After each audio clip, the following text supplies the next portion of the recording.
one thing. If you use walking sticks, walking frames and things like that, be careful what it's doing to you.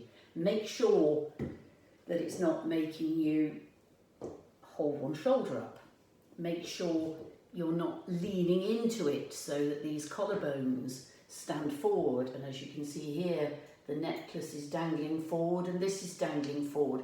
The angle needs to be upright as you can manage.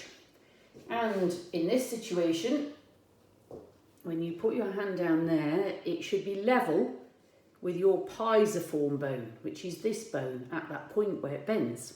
Okay, so in this case, this stick here needs to have this much taken off it, sawn off, and the stopper put back on short. If you've got an adjustable stick, fine, but it's so important, because if I stand with the stick in the right position, I'm now walking and I am upright.